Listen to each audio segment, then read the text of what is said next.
A verdadeira vida cristã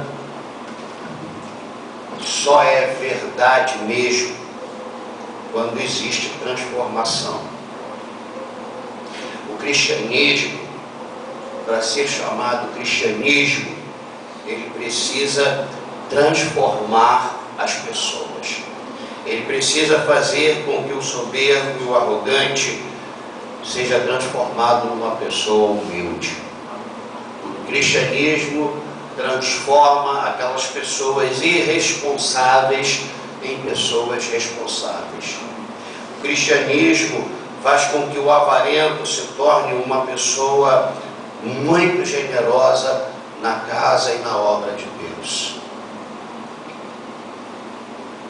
Dizer que está indo à igreja é uma coisa, e viver o verdadeiro cristianismo é outra coisa completamente diferente. Eu tenho pensado, porque muito sobre isso, e quarta-feira eu pincelei um pouquinho sobre este assunto. O cristianismo é o poder de Deus, é o resultado do evangelho, que é o poder de Deus na vida das pessoas. As pessoas que furtavam, elas não furtam mais. As pessoas que falavam palavras obscenas, elas não falam mais. As pessoas que tinham aquele... Eu quero usar um exemplo que eu vi nos Estados Unidos. Às vezes a gente passava em certos lugares e via objetos lá no chão, onde estavam. E aí o nosso sobrinho, ele compartilhou conosco essa filosofia, esse pensamento, sabe? Essa coisa de ética. Se uma pessoa perde uma coisa, ela vai percorrer aquele espaço para ver onde ela perdeu. Por isso ninguém toca naquele objeto. Deixa lá. Se estiver chovendo e estiver exposto, a única coisa que a pessoa vai fazer é botar num lugar visível na mesma direção. Infelizmente eu tenho visto pessoas abrindo uma geladeira de um lugar público e pegando coisas que não lhe pertencem. Estão entendendo o que eu estou falando? Vocês estão aí? Amém. Então dê uma salva de palmas para o Senhor.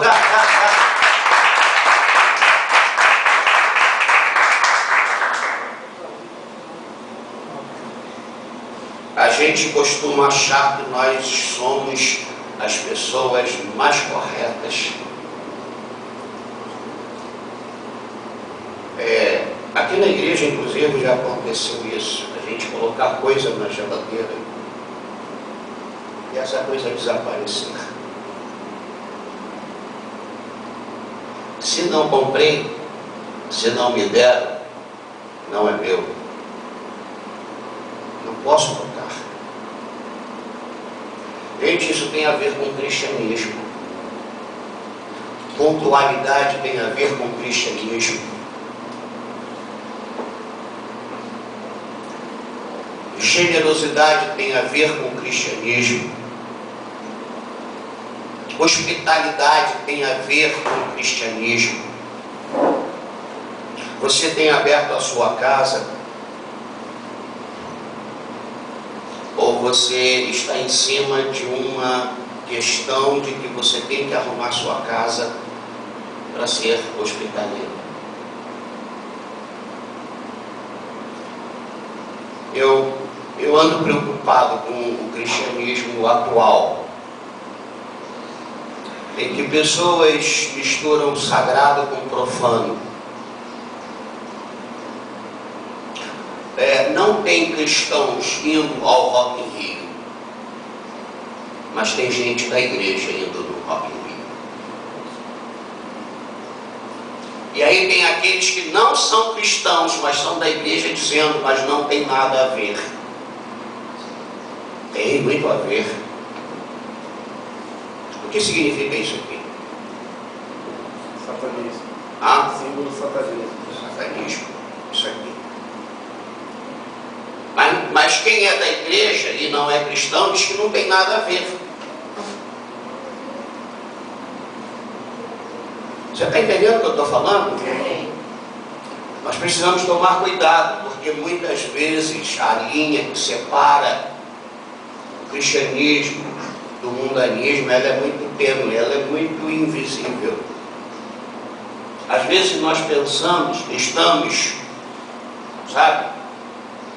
E é como está escrito lá em Mateus capítulo 7, eu não vos conheço, você nunca esteve comigo, mas eu fiz isso, eu fiz aquilo. Muita gente dentro da igreja está fazendo muita coisa. Tem muita gente dentro da igreja fazendo caridade.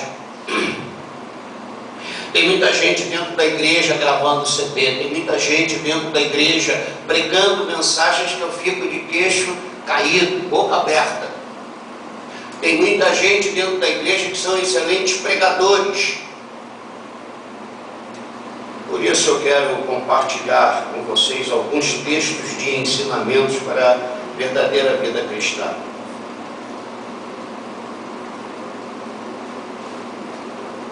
Nós não podemos ser de qualquer maneira. Fala isso para quem está ao seu lado. Nós não podemos ser de qualquer maneira. Nós não podemos fazer de qualquer forma. Fala isso para quem está ao seu lado. Você já ouviu falar nessa palavra excelente? Excelente tem a ver com cristianismo. Excelente tem a ver com Deus. Não tem a ver com luxo. Não tem a ver com riqueza. Excelência tem a ver com uma característica do Senhor. Nós precisamos pensar muito nos textos bíblicos para a gente conduzir a nossa vida. Tudo que nós vemos, nós temos que trazer para a Bíblia, para se aquilo ali é de fato, de verdade. A verdade, a coisa de Deus. Eu estou falando isso para vocês porque eu estou muito triste que alguém diz assim, não há nada melhor do que estar na frente, esta sensação de estar diante dos nossos ídolos. O nome disso é idolatria. Você quer saber que Israel ficou 70 anos num cativeiro por causa de idolatria? E não precisa ter uma imagem de gesso, pintada, esculpida. Basta que a gente tenha no coração o amor, uma ligação, uma relação muito profunda em alguma coisa ou em alguma pessoa. É muito triste isso. É muito triste quando pessoas... Aliás, Jesus disse isso. Ela está perto de mim, ela é minha próxima, mas eu não estou nem aí para ela, eu vou fazer missões na Arábia. Você está entendendo? Isso não é cristianismo. Eu preciso cuidar. Se eu tenho que ir, eu preciso encaminhá-la. Eu preciso deixá-la nas mãos de alguém responsável, porque ela carece de cuidados. E aí eu vou para a Arábia e vou com a minha consciência tranquila, se Deus está me mandando ir para a Arábia. Você está entendendo?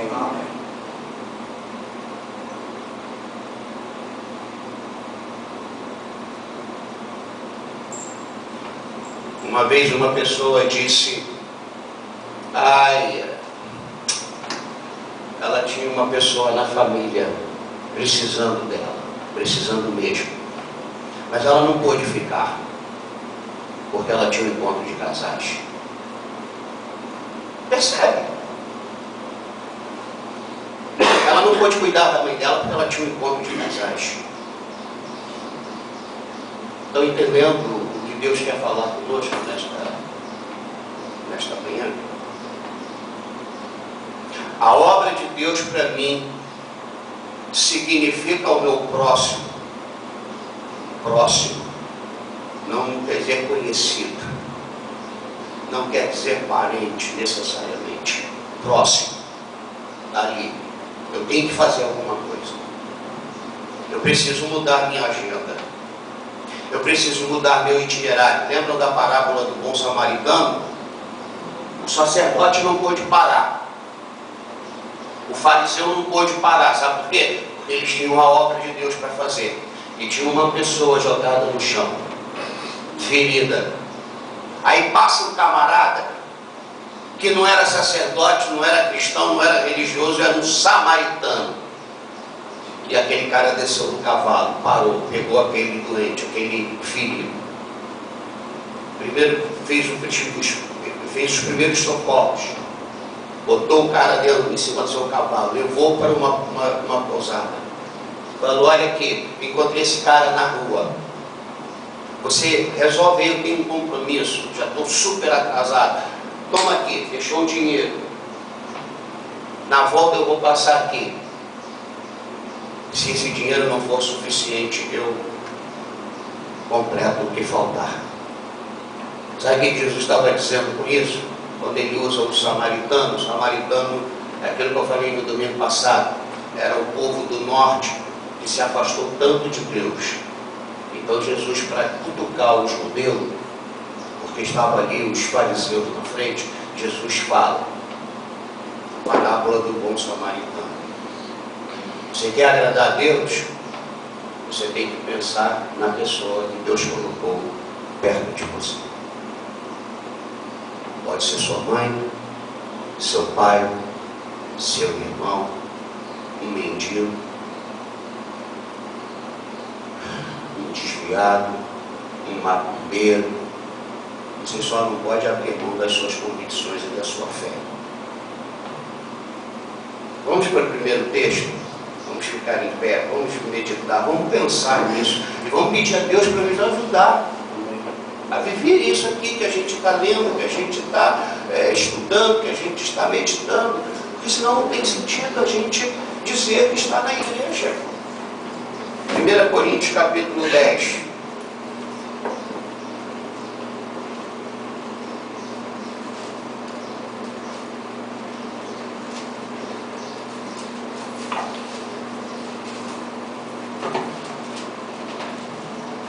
Deus não deixou de abençoar Denise porque ficou 15 dias fora para servir, antes de tudo, um ser humano.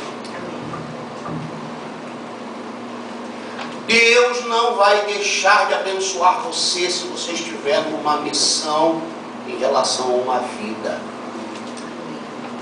Entende isso que eu estou falando? 1 Coríntios 10. Versículo 23. Infelizmente, nós temos um sério problema de querer fazer uma doutrina em cima de um versículo. Justificar uma doutrina em cima de um texto dali, um texto de lá, um texto de lá. Você já leu esse versículo 23? Alguém já leu esse 23 alguma vez na vida? Não é? O que ele está dizendo? Todas as coisas são lícitas, mas nem todas convêm. Todas são lícitas, mas nem todas edificam. Todas as coisas são lícitas. Eu posso fazer tudo. Não é isso que me deixa entender?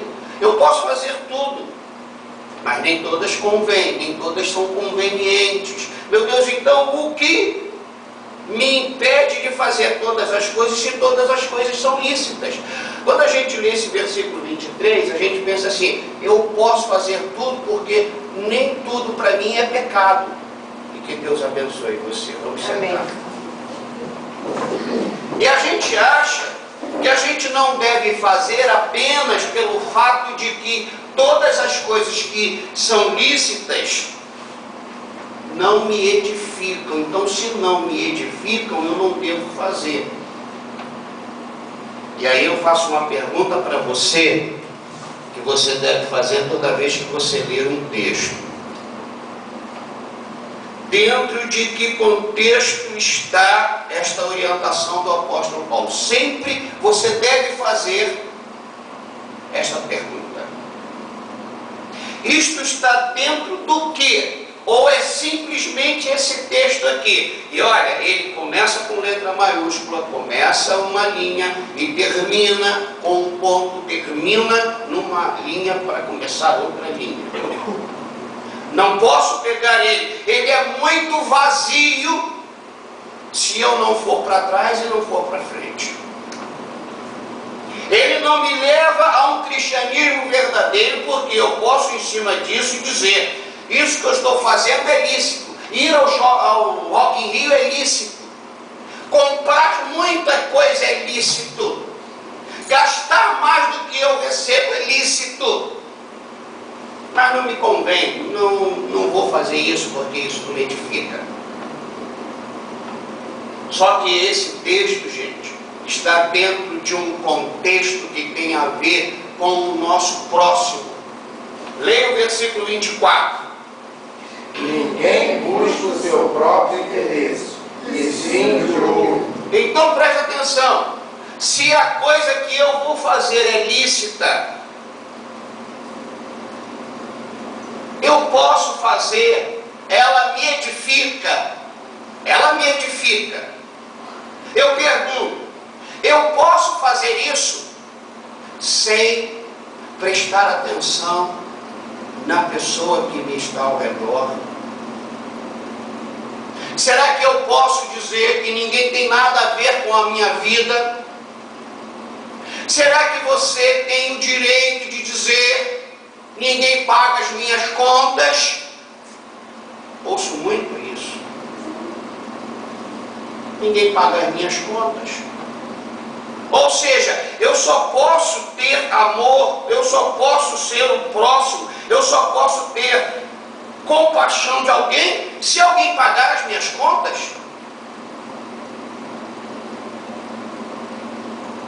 Já ouvi até essa frase assim: quem dá mais é a quem eu obedeço. É por isso que as crianças vão para o tráfico, porque lá eles têm o que o governo não pode, não dá e deveria dar. Com 12, 15 anos, eles têm dinheiro na mão, eles têm arma, eles têm mulheres numa adolescência que devia estar estudando. Então eles são fiéis a quem dá mais. Mas nem sempre o mais que a gente recebe é o que nós precisamos para a gente ter dignidade o resto da nossa vida. Dentro de que contexto está esta frase que Paulo falou, e não somente uma vez, ele fala sobre estas coisas lícitas? Está dentro de um contexto da preocupação com o meu próximo. Ninguém busca o seu próprio interesse. Você é dono de você, você paga as suas contas, mas você tem sim de buscar o interesse do outro. Ninguém busca o seu próprio interesse, e sim o de outro.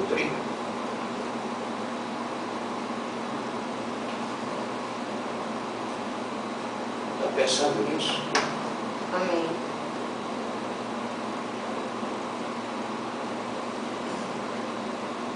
Aqui está dentro do contexto de os limites da liberdade cristã. Ou seja, a nossa liberdade cristã ela não é tão livre assim. Você não é tão livre assim, como você não é quem decide. E a gente pensa que a gente decide. Você não decide.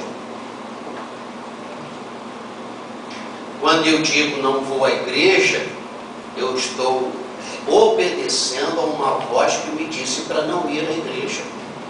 Porque em sã consciência, e se eu ouço a voz de Deus, eu vou à igreja.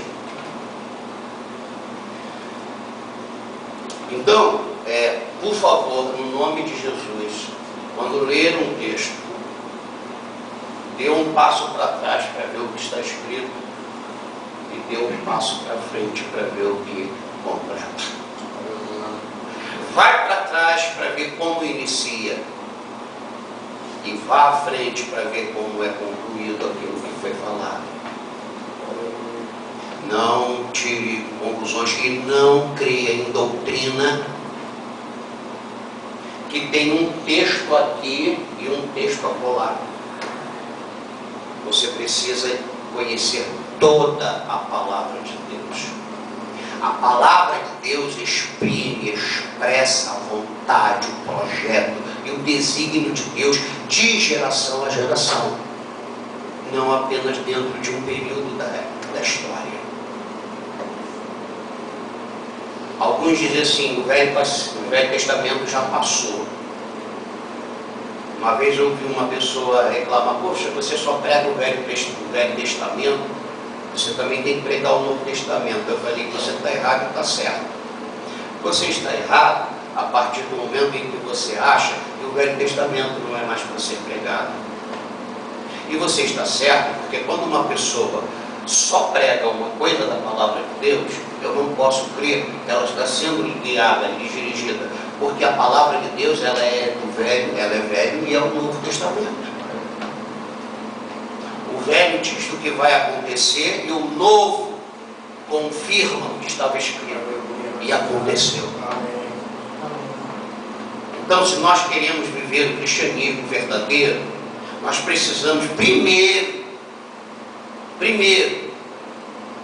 pelo menos uma vez, ler a Bíblia toda de Gênesis ao Apocalipse. E muitas dúvidas vão surgir. Segundo, nós precisamos diariamente ler um capítulo da Bíblia, no mínimo. Entender aquele capítulo, por que foi escrito. Então, meus irmãos, esse texto está dentro do contexto de os limites da liberdade cristã, ou seja, minha liberdade depende de estar ligado, atento a alguém de maneira abençoadora.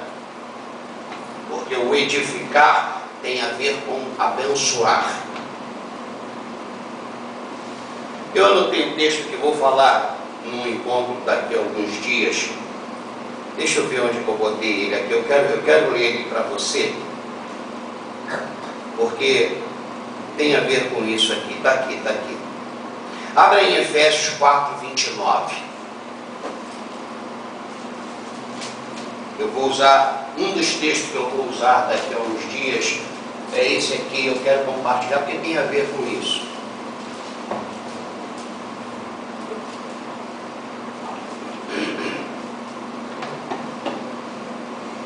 Efésios 4, versículo 29. Leia em voz alta, por favor, já. Não saia da vossa boca nenhuma palavra torpe, e sim unicamente a boa qualificação, conforme as necessidades, e assim muita graça aos que ouvem.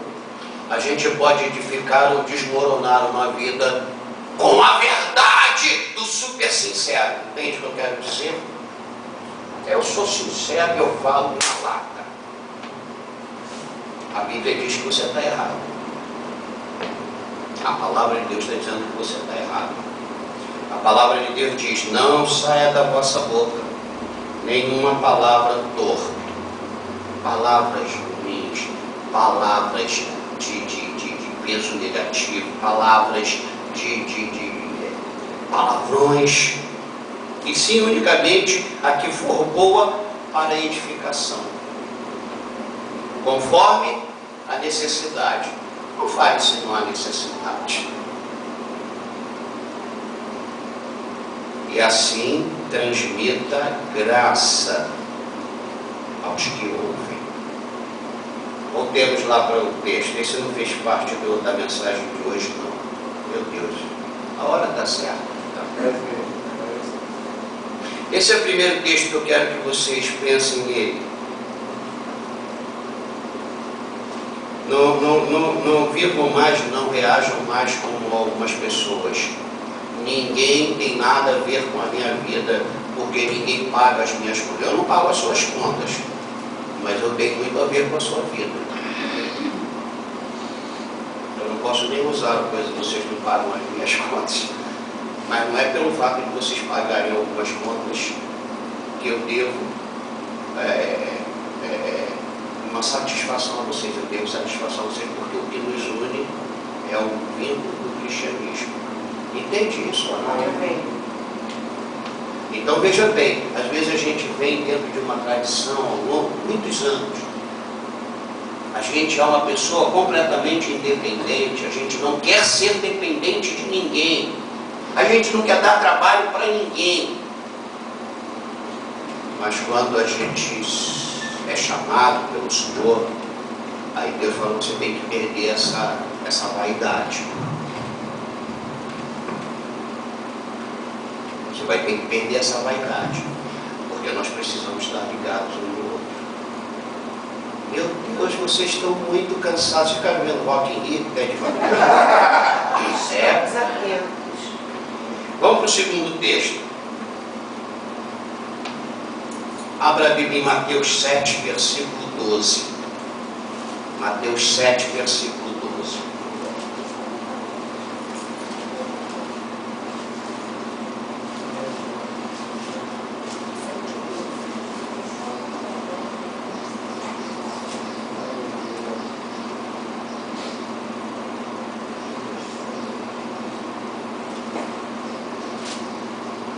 Acharam?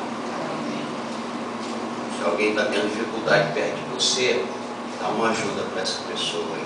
Mateus 7, primeiro livro do Novo Testamento, 7º capítulo, versículo 12. Leia o que está escrito aí. Já. Portanto, pois quereis que os homens vos façam, assim fazei vós também a eles, porque esta é a lei dos profetas. Só isso daí. O que eu entendo aqui? Se eu ler só esse versículo, eu estou dizendo que tudo que eu quero para mim, eu preciso fazer para o outro. Porque entende isso? Tá? Você concorda com isso? Está escrito? Por quê? Por quê?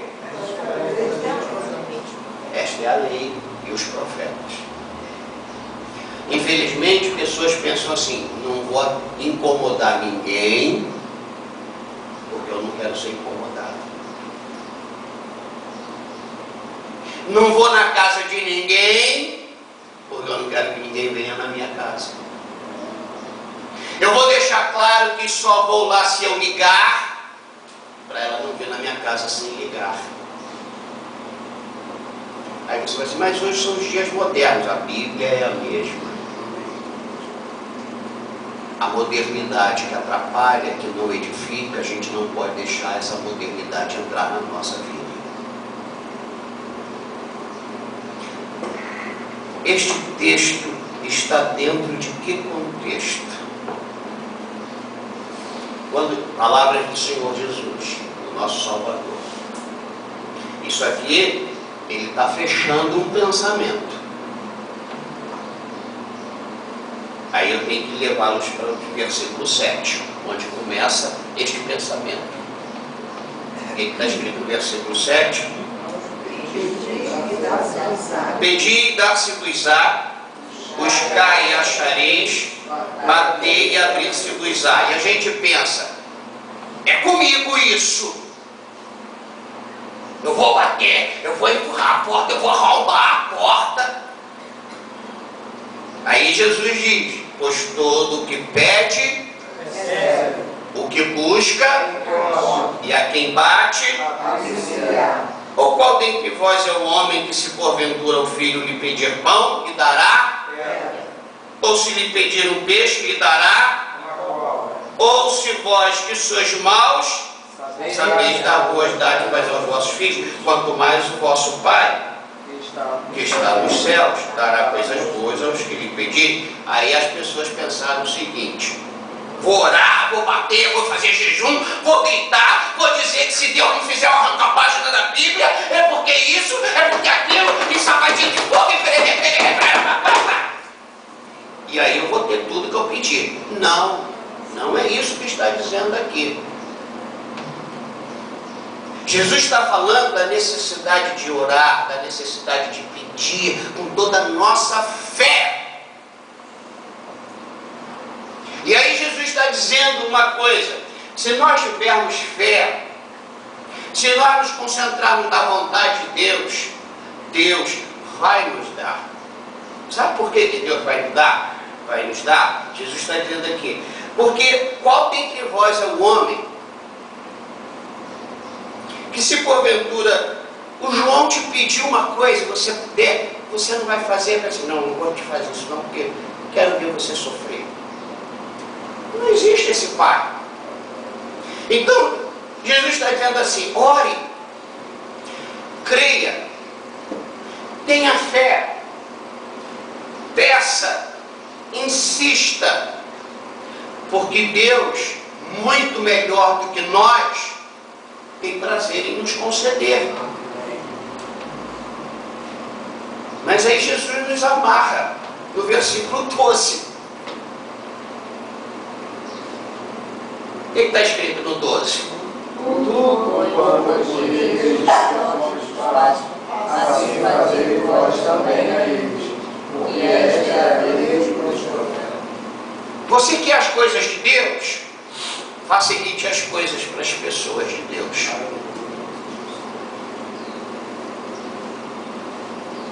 Este texto do versículo 12 está orientando para fazermos ao próximo tudo aquilo que queremos que seja feito para nós. Como é que você pode querer algo de Deus se você não está atento ao que as pessoas ao seu redor querem e você pode fazer? Porque veja bem, nem tudo será concedido por causa de um milagre. Mas, presta atenção nisso, mas muitas coisas se realizam por causa do amor fraternal. Entendeu o que eu falei? Tem muita gente pedindo, batendo, para Deus lhe conceder uma coisa, e Deus está esperando que você me ajude nesta coisa, porque você pode fazer isso por mim. Entenderam? Você quer ser atendida? Pergunta a pessoa que está falando. Você quer ser atendida? Você quer ser abençoada? Propicie isso para quem está perto de você.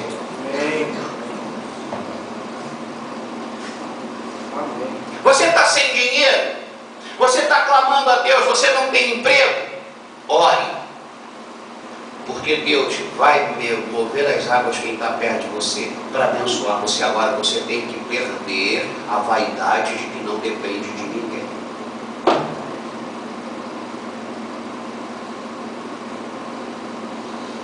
Porque tem gente passando necessidade calada. Porque a sua imagem pode ficar manchada. O que ela vai pensar de mim se eu pedir isso? O que ele vai achar que eu me comportar assim? Não pode haver esses sentimentos. Peça a Deus. Esteja com o coração aberto para fazer o que Deus quer que você faça para o seu próximo, porque você gostaria que fizessem para você. Entende isso? Então veja bem, ele está dando um exemplo aqui, mas ele fecha dizendo: tudo quanto pois quereis que os homens vos façam. Por que ele diz: olha, Deus?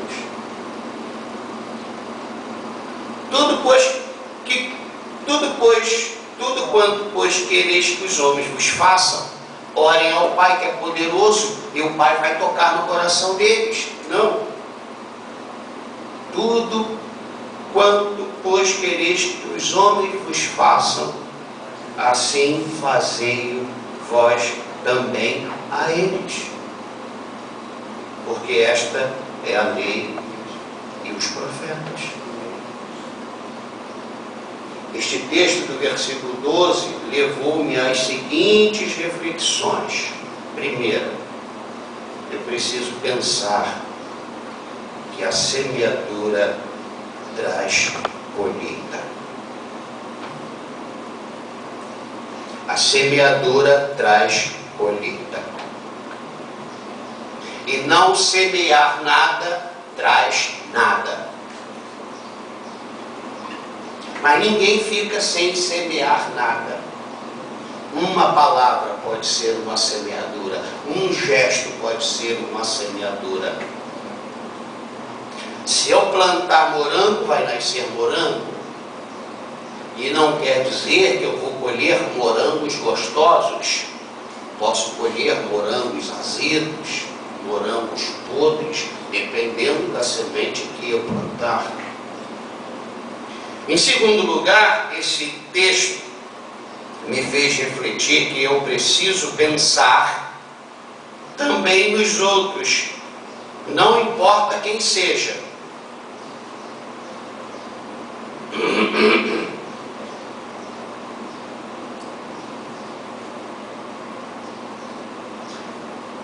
Eu já vi a Ilma e vi, sou testemunha, eu e as filhas dela, como ela já se apresentou, já se ofereceu para ficar em CTIs com pessoas. Sabe por que ela se ofereceu? Porque ela sabe como é difícil uma pessoa acompanhar alguém, o cansaço, o desgaste.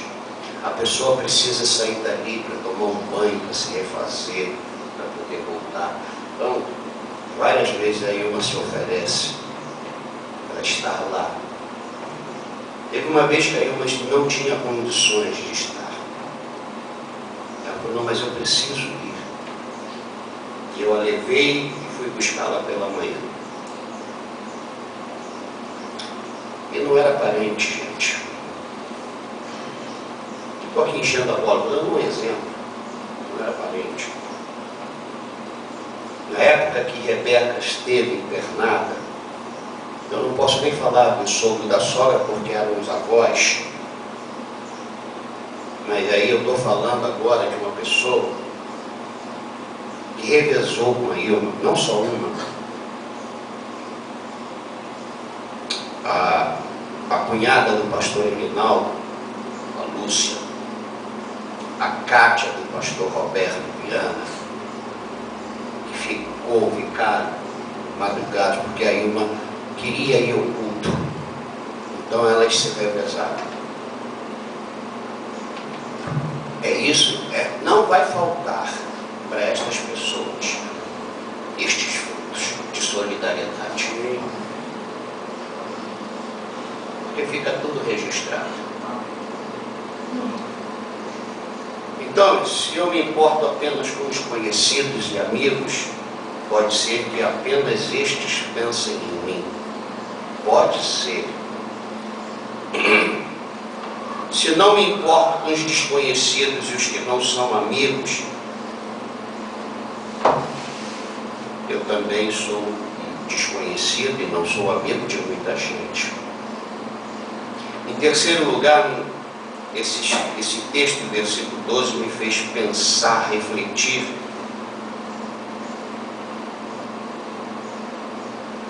que eu preciso viver sempre como cidadão do reino, fazendo bem com bondade e respeito, independente das adversidades. Porque se essa parábola do bom samaritano ela for contextualizada, a gente está falando de um local deserto e perigosíssimo, onde o homem foi atacado. Local pelo qual o samaritano passa e vê uma pessoa ali, mas ele não para pensar na gravidade do local, na periculosidade do local, ele não para pensar na hora que está avançada, ele se concentra numa vida que está no chão. Nós poderíamos comparar esta caminhada nos lugares mais perigosos, e aí vocês vão dar um nome, nos lugares mais perigosos do Rio de Janeiro. A praia de Ipanema é um lugar perigoso, porque ontem gente perdeu seus pés. Imagina de madrugada você passando pela Grajaú, Jacarepaguá. e tem uma falsa plícia, e você pensa nessas verdades todas, esse cara pode estar armado fingindo. Então, é uma possibilidade. Então, meus irmãos, faz ou não faz o bem? Faz só para quem eu conheço ou para quem está necessitado? E eu quero encerrar. À noite eu tenho mais textos para compartilhar. Este texto não me deixa esquecer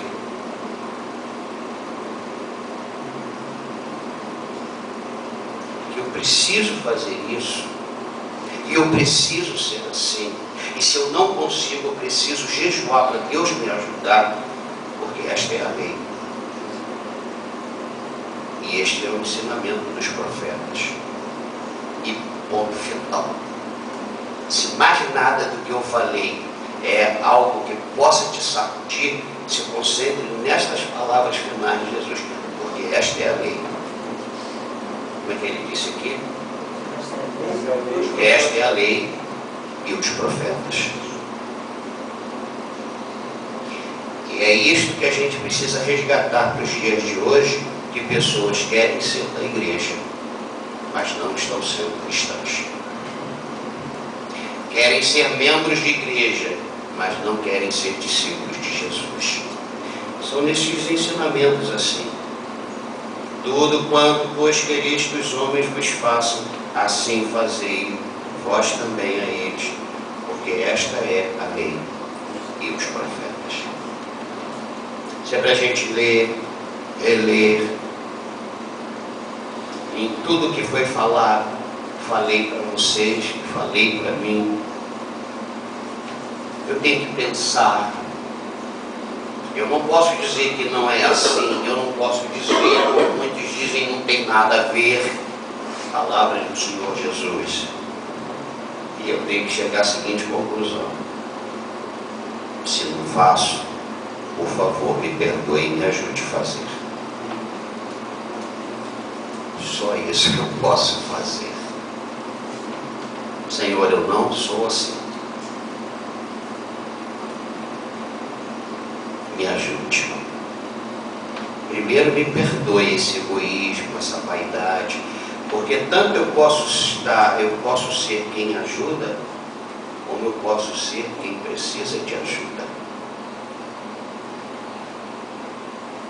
E é por isso que eu falei, a gente tem que ser liberto de uma vaidade, ou de certos pudores, ou de certos princípios familiares, tradicionais, que não tem nada a ver com o reino de Deus. Aí você vai falar assim, mas é muito difícil. É difícil sim. Como foi difícil para um pai, vendo que um grupo de pessoas não tinha condição nenhuma de sair daquela lama. Aí ele, antes que tudo acontecesse, ele reuniu a família e falou, você vai ter que ir lá salvar esse bando de gente. E ainda tem uns que acham que eles sabem o tempo e a hora, o lugar e como eles querem fazer, mas eles não podem sair da onde eles estão.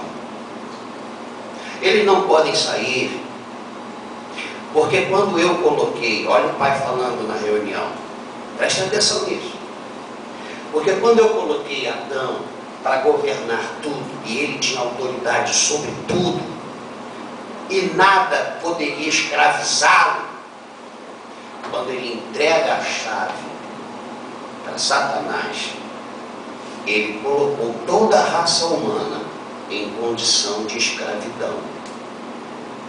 Ninguém da raça humana pode sair desta lama. Tem condições de sair desta lama. Por isso, meu filho, eu estou te dando, eu estou dando você para uma humanidade cheia de vaidade, cheia de pensamentos de que ela sabe resolver, que ela não precisa e é ela que vai decidir o tempo e a hora. Deixa eles pensarem nisso. Eu estou dando você, meu filho. O Pai deu-nos o Filho. O Pai te deu o Filho para tirar você do lugar que você achava que podia sair quando você quisesse, mas você não podia. Porque a partir do momento que Adão e Eva entregaram a chave, entregaram a autoridade sobre eles, e o diabo diz: agora é meu, e o Senhor me ensinou sobre a autoridade delegada. E como Deus é justo, não é que Deus não tinha poder para quebrar as costas de Satanás, mas é que a palavra, presta atenção nisso, a palavra de Deus, ela tem que ser crida, porque Deus cumpre sua palavra. Até quando o diabo pega essa palavra e diz: mas o Senhor ensina que a autoridade delegada tem que ser respeitada, e por esta razão eu tenho autoridade sobre Solange, sobre Júlio, sobre Denise, sobre todos quantos nascerem de Adão. E o Senhor precisa, e ele fala isso numa dependência, o Senhor precisa deixar eles sob a minha escravidão, porque legalmente eu não os obriguei. Eu simplesmente conversei com eles e falei que o Senhor estava mentindo para eles. Eu falei para eles que o Senhor não queria que eles tivessem o teu poder. E eles acreditaram mais em mim do que no Senhor. Então eu agora sou o Deus deles. Dá para você entender isso? Você não tinha poder para sair debaixo de Satanás. Ninguém aqui, nenhum homem podia falar: eu não te quero mais. Porque não é uma questão de escolha, é uma questão de veredito, é uma questão de sentença. Aí Deus falou: você está certo nisso. Mas Deus falou: então, só um homem pode resgatar o homem. Mas olha o dilema: um homem comum não tinha condições de resgatar um homem. Você quer saber por que Jesus veio de uma virgem? Não é para Deus falar assim: olha como eu sou poderoso. E você sabe por que este milagre virginal gerou Jesus? Porque não podia haver o contato de um homem com uma mulher, para o Filho homem vir ao mundo para resgatar o homem que estava algemado nas garras de Satanás. Por essa razão, este milagre aconteceu, porque Deus, para resgatar a gente, precisava ter um Deus homem aqui na terra, e tinha que ser um Deus homem que não fosse gerado por uma semente contaminada de um homem com uma mulher. E por isso veio a semente do Espírito Santo numa virgem que nunca tinha conhecido homem nenhum. Aleluia. A partir daí, Júlio, quando o Evangelho é pregado para você, assim como a mentira foi pregada para Adão e Eva, porque assim como Satanás levou toda a humanidade, todos quantos crerem no Evangelho, que é o poder de Deus, será resgatado para viver uma novidade de vida para todo sempre. Amém. Amém. É assim. E por que eu entrei neste assunto, nessa conclusão? Eu não sei. Eu só sei que depois da ressurreição não vai para o céu um homem, como não veio para a terra um Deus. Veio para a terra um Deus homem e foi para o céu um homem Deus. Você não podia sair de onde você estava. Por isso essas coisas que muita gente não entende. Porque a gente precisa entender o início de tudo. Não pode se pegar um pedacinho da Bíblia. Eu falei tudo isso para dizer o seguinte: para você entender a questão da salvação, você precisa entender lá do início. Quando foi planejada pelo Satanás a escravidão da raça humana amada por Deus. Só que antes de Satanás planejar a nossa escravidão, Deus planejou a nossa libertação. Amém. Entende isso? É tão simples. Não é questão de estudos e mais estudos. Então a gente não pode ter um versículo para dizer, mas está escrito aqui isso. Você tem que pegar o texto dentro de um contexto, dentro do livro dos livros. Você tem que pensar no início e tem que pensar no fim. Você não pode pegar no meio do caminho aqui e querer entender isso aqui. Olha quanta distância. Nós estamos falando de um período dentro da história para algo que compreende eternidade até a eternidade. Não queira entender a vontade de Deus com base num versículo. Estude a Bíblia, leia a Bíblia, medite na palavra de Deus e peça ao Senhor para te ajudar, conduzir tua vida dentro de cada ensinamento que Deus está dando a você. Amém. Vamos ficar em pé.